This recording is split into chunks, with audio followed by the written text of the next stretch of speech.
ஆதி துணை ஆதியே துணை, ஆதியை அறிய குருவே துணை. மரளி கைதிண்டா சாலை ஆண்டவர்கள் மெய்மதம் மெய்மன ஞானம்.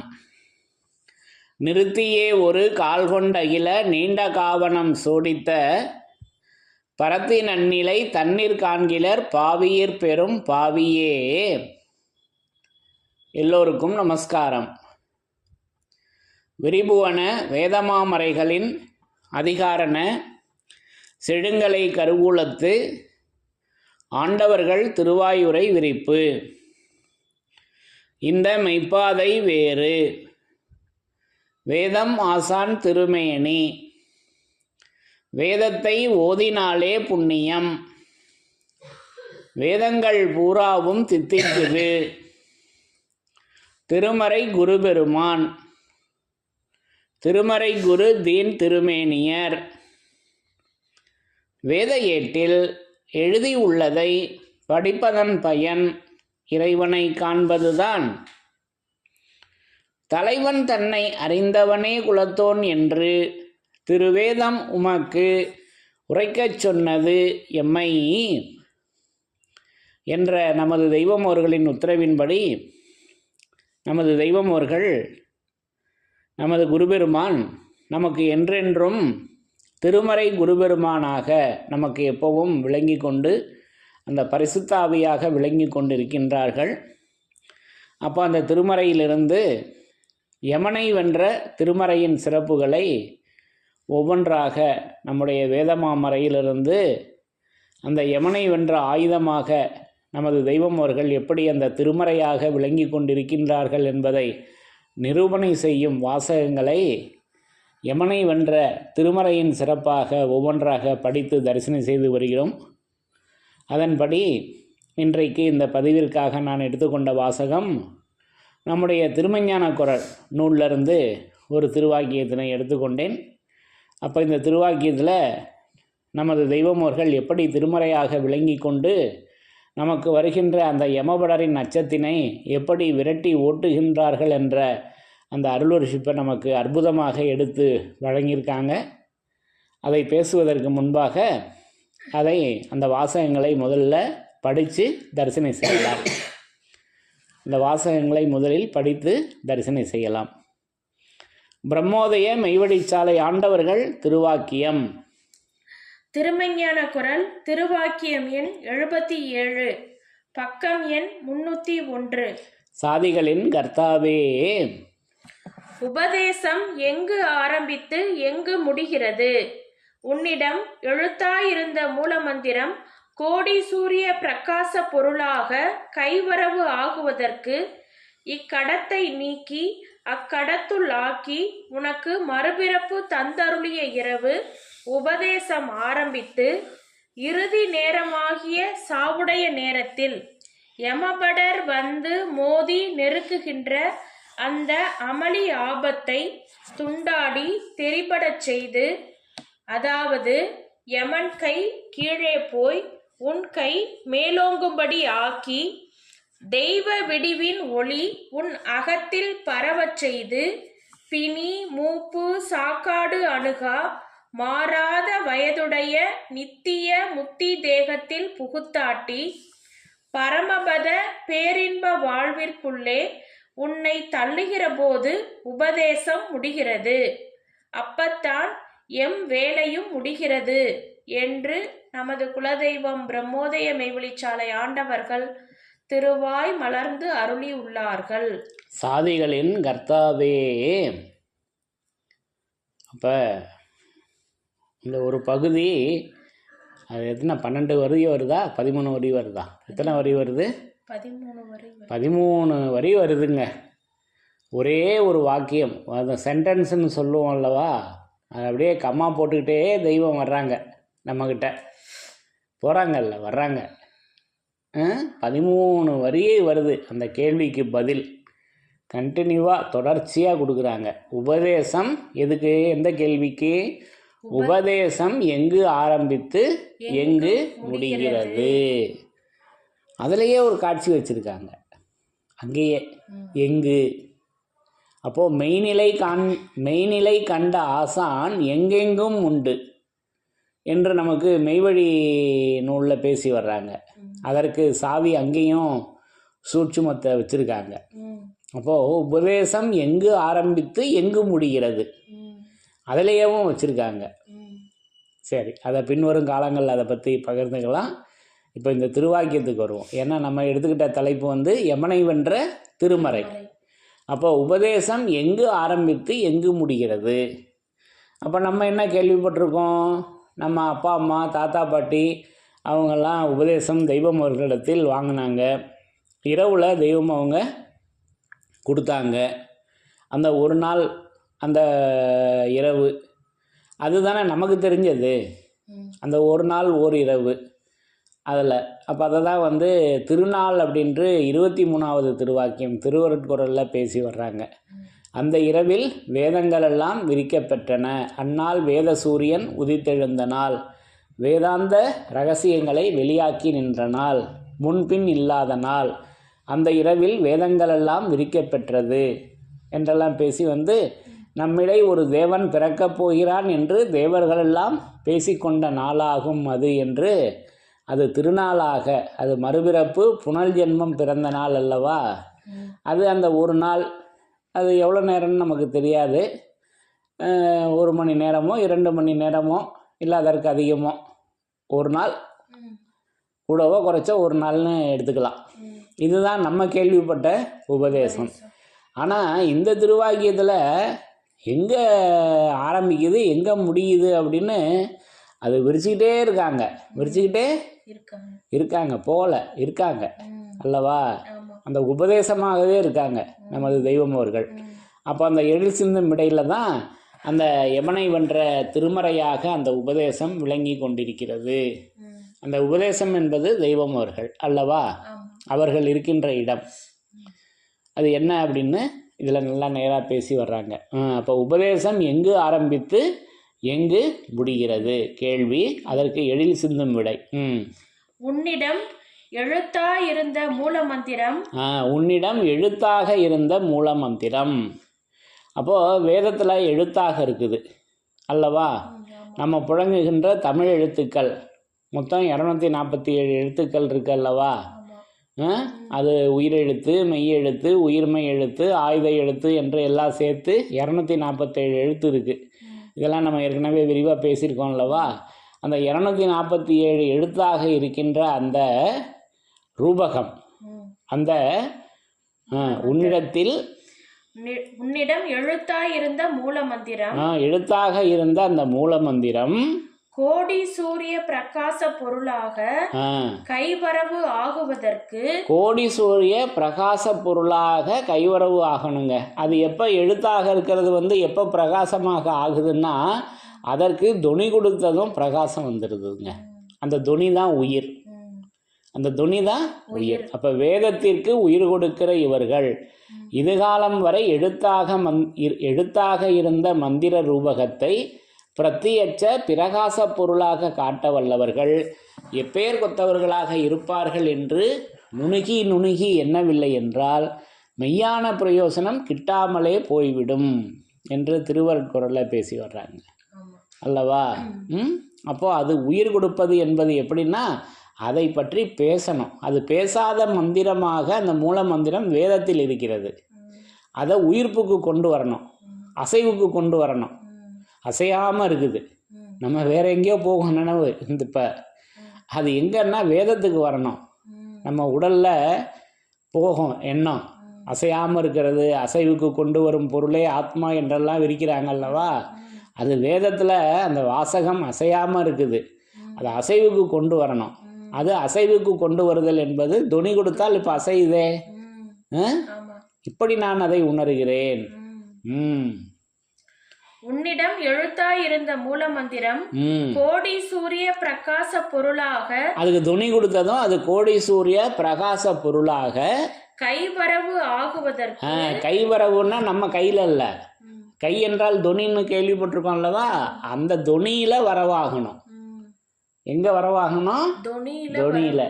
அப்போ வரவது விண்ட துறவது கண்ட வாவா மகனே என்று வாவா மகனே என்று அழைத்தே அருகில் வைத்தன் மேற்கருணை வரவது விண்ட துறவது கண்டு வாதை யமன் பயத்தை என்றெல்லாம் நமக்கு பேசி வர்றாங்க. அப்போ அது வரவு அது விண்ட துறவரம். அப்படி ஒரு துறவரம் இருக்குதுங்க, எளிமையான துறவரம். இந்த துறவரத்தை நம்ம மனைவி மக்களோட இருந்து செய்யணும். இது செய்யலாம். தெய்வம் அவர்கள் மேற்கொண்டது தன்னுடைய மனைவி மக்களை, சொந்த பந்தங்களை, சொத்து பத்தை எல்லாம் விட்டுட்டு போனாங்க. நமக்கு அப்படி வைக்கல. இங்கே விண்ட துறவரம், வரவு அது விண்ட துறவது கண்டு வாதை யமன் பயத்தை. அங்கே அந்த யமன் பயத்தை அதன் மூலமாக, அந்த துறவரம் மூலமாக மாற்றுகிறார்கள் என்று பிள்ளை தமிழ் எடுத்துரைக்கிறது. நல்லா கவனிக்கணும் அல்லவா? அதல்லவா அது கைவரவு. இப்போ இது எப்பேற்பட்ட வரவு? தொனியில் வரவாகுது. ஆக இப்படி நான் அதை உணர்கிறேன்.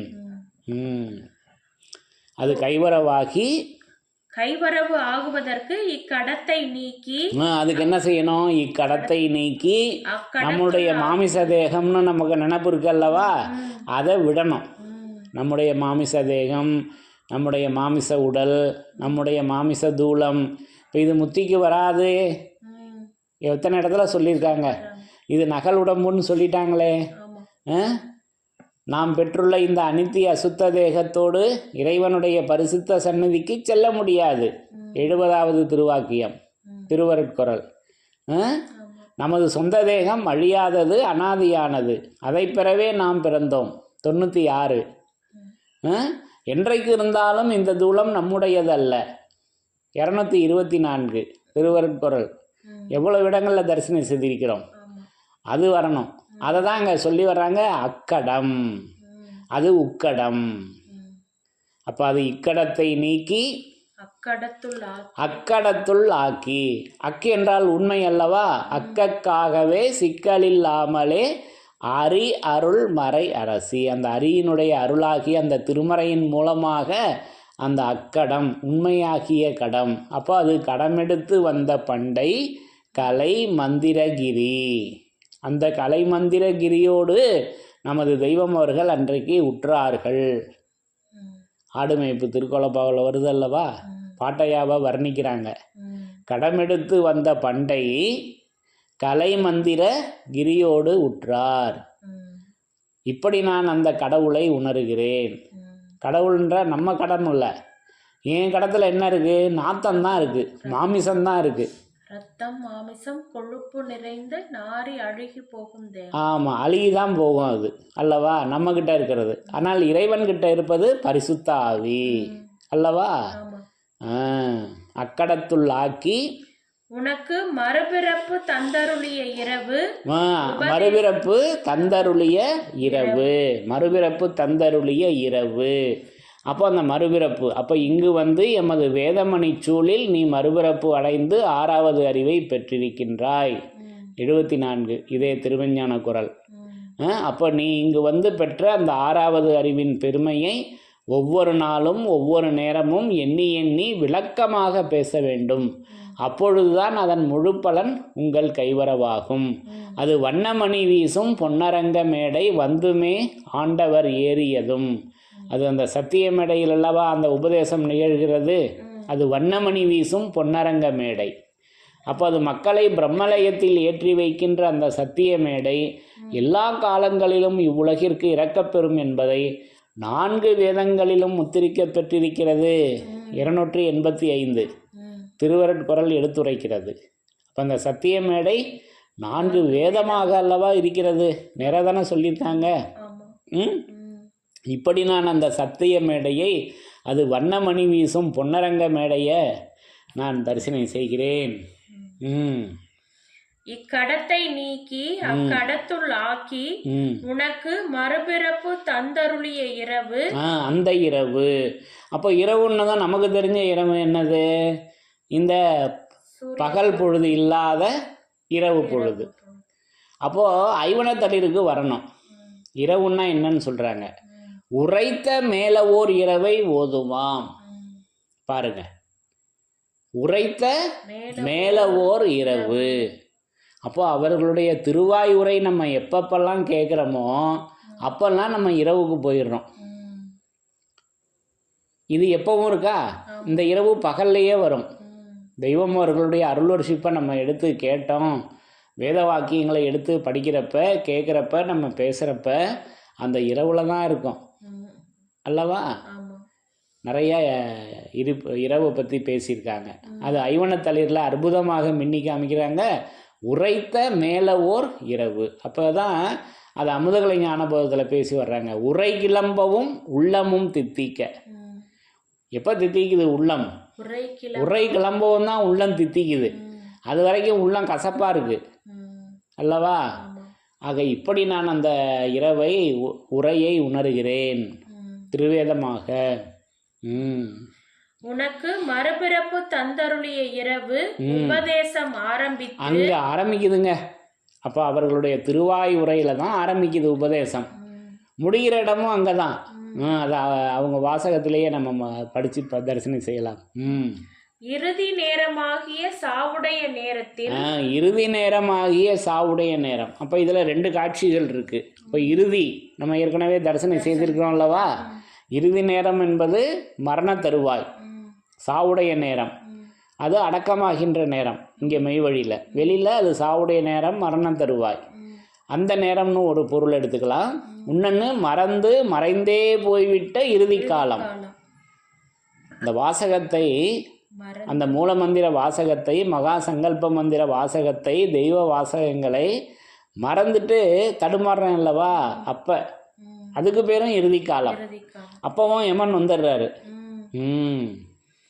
இறுதி நேரமாகிய சாவுடைய நேரத்தில் யமபடர் வந்து மோதி நெருக்குகின்ற அந்த அமளி ஆபத்தை. அப்பதான் யமபடர் வந்து மோதுது. அந்த யமபடர் வந்து மோதுவதை மார்கநாதர் அருட்படுத்து மோதுகின்ற சஞ்சீவி வந்து தடுக்குதுங்க. இது நம்ம ஏற்கனவே பேசியிருக்கோம் அல்லவா? ஆனந்த கழிப்புல இருந்து. அது மார்கநாதர் அருட்படுத்து மோதும் சஞ்சீவியாக, அது வான வேதாந்த சஞ்சீவியாக நமது தெய்வம் அவர்களின் அந்த மோதுதல் விளங்கி கொண்டிருக்கிறது. அது வேதாந்தமாக விளங்கி கொண்டிருக்கிறது. இப்படி நான் அதை உணர்கிறேன். அந்த அமளி ஆபத்தை துண்டாடி தெரிபட செய்து. தெரிபட செய்துன்னா அதை உடைச்சி தூள் தூளாக ஆக்குறாங்க. தெரிக்க விடுதல் அல்லவா? அதாவது யமன் கை கீழே போய் உன் கை மேலோங்கும்படி ஆக்கி. யமன் கை கீழே போயிட்டு நம்முடைய கை வந்து மேலே வர தெய்வம் செய்கிறாங்க. அவங்க தவத்தை போட்டு நிரப்பி, நம்மளுடைய பாடால அல்ல, தெய்வம் அவர்களின் பாடு, வேதத்தினுடைய பாடு, திருமறையினுடைய பாடு அல்லவா? அதை நல்லா நினைவுல வச்சுக்கணும். தெய்வ விடிவின் ஒளி உன் அகத்தில் பரவ செய்து. பாருங்க, தெய்வ விடிவின் ஒளி அல்லவா? அதை வந்து அகத்தில் பரவ செய்து, அகம் உள்ளுக்க நினைவுல. பிணி மூப்பு சாக்காடு அணுகா மாறாத வயதுடைய நித்திய முத்தி தேகத்தில் புகுத்தாட்டி. அப்படி ஒரு தேகம் இருக்குதுங்க. பிணி மூப்பு சாக்காடு அணுகாத நித்திய முத்தி தேகம் ஒன்று இருக்குது. அது நமது தெய்வம் அவர்களின் தேகம். அது என்றைக்கும் இருக்கக்கூடிய தேகம். அது வேதம் என்பது தேகம். மெய்பொய்யும் பிரித்து காட்டும் வேதமே தூளமாகும். நீதி உடல் ஆதி எடுத்து அந்த உடல்ல போய் கலக்கணும். நித்திய முத்தி தேகத்தில் புகுத்தாட்டி பரமபத பேரின்ப வாழ்விற்குள்ளே உன்னை தள்ளுகிற போது உபதேசம் முடிகிறது. அப்போ அந்த பரமபத பேரின்ப வாழ்வு. அப்ப பரமபதம், பரமன் எப்படி இருக்காங்க? பதமாக இருக்காங்க. சோதி நாயக செம்மலின் பதம் சூழ்ந்து வானவர் போற்றுமென், பாய வைத்த பதத்தை மறப்பணும் குருஸ்வஸ்திரம். அப்போ அந்த பரமபதம்தான் பேரின்ப வாழ்வாக இருக்கு. அப்போ பேரின்பம்லாம் நம்ம பேசியிருக்கோம் அல்லவா? ஆக இப்படி அந்த இன்பம் பேரின்பம் அது தெய்வம் அவர்களின் திருவசனமாக அது விளங்கி கொண்டிருக்கிறது. அது இதயம் செழிக்க வரும் இன்ப வசனமாக அந்த உபதேசம் விளங்கி கொண்டிருக்கிறது. அதற்கு அல்லவா யமன் அஞ்சுகின்றான். இப்படி நான் அதை உணர்கிறேன். பரமபத பேரின்ப வாழ்விற்குள்ளே உன்னை தள்ளுகிற போது உபதேசம் முடிகிறது. அந்த வாழ்விற்குள்ளே நம்ம போய் மாட்டிக்கிறது, ஒளிஞ்சுகிறது. அப்ப அந்த உபதேசம் முடிகிறது. அப்பத்தான் எம் வேலையும் முடிகிறது. அப்பத்தான் எம் வேலையும் முடிகிறது. அந்த வேலை அல்லவா, அந்த ஆண்டவர்கள் வாய்மைக்குள் ஆகி விடுவது ஒன்றுதான் உன் வேலை. நம்முடைய வேலையும் வாய்மைக்குள் ஆகி விடுவதுதான். தெய்வம் அவர்களின் வேலை என்னன்னு சொல்லிட்டாங்க. அந்த பரமபத பேரின்ப வாழ்விற்குள் நம்மை தள்ளிவிடும் போதுதான் அவங்களுடைய வேலையும் நிறைவாகுது அல்லவா. இப்படி அந்த யமனுடைய அந்த வாதனையிலிருந்து அந்த பேரின்ப வாழ்வை நமக்கு தடுத்து வைக்குது. அந்த பேரின்ப வாழ்வு தான் அந்த யமனுடைய வாதையிலிருந்து தப்புவிக்கின்றதாக அந்த உபதேசம் இருக்கிறது. அப்போ இது பூரா உபதேசத்தின் சிறப்பாக நமக்கு இந்த திருவாக்கியத்தை வச்சிருக்காங்க. அப்போ உபதேசம், உப என்றால் அடுத்தது, இரண்டாவது தேசம். அப்போ தூளம், சூக்குமம், காரணம், மகா காரணம் என்று 4 தேகங்கள் சொல்லப்படுது அல்லவா. அது இரண்டாவது தேகம், அது உபதேசம் அல்லவா. அதுக்கு சூக்கும தேகம் என்றும் பொருள். அப்போது இதை பற்றி தரணியில் இல்லாத ஒரு தனிச்செயற்பதியில் அற்புதமாக சொல்லி வச்சுருக்காங்க. அது எல்லாரும் போய் தேடி பாருங்கள். அது இப்போ சொல்லலை. அதை பற்றி தரணியில் இல்லாத ஒரு தனிச்செயற்பதியில் தெய்வம் அவங்க இந்த 4 தேகங்களையும் ஒன்றாக வச்சு தர்றாங்க. ஆக இப்படி அந்த யமனை வென்ற திருமறை நமக்கு இங்கே உபதேசமாக இருக்குது. அதனால தான் இப்போ நான் தெய்வமர்களிடமிருந்து உபதேசம் பெற்றிருக்கின்றேன். என்ன உபதேசம் பெற்றிருக்கின்றேன் என்றால், நமது தெய்வமர்கள் இறக்கிய 4 வேதங்களையும் நான் உபதேசமாக தீட்சையாக பெற்றிருக்கின்றேன் என்ற திடமாக சொல்ல வைத்திருக்கிறார்கள். அதுதான் அந்த யமபயத்தை தடுக்கிறது, அந்த திருமறை. இப்படி நான் அதை உணர்கிறேன். இந்த திருவாக்கியத்தின் மூலம் இப்படி இதை நான் விளங்கி கொண்டேன் என்று கூறி யமனை வென்ற திருமறையின் சிறப்புகள் தொடரும். தலைவன் தன்னை அறிந்தவனே குலத்தோன் என்று திருவேதம் உமக்கு உரைக்கச் சொன்னது எம்மை. யமனை வென்ற திருமறையின் சிறப்புகள் தொடரும். எல்லோருக்கும் நமஸ்காரம்.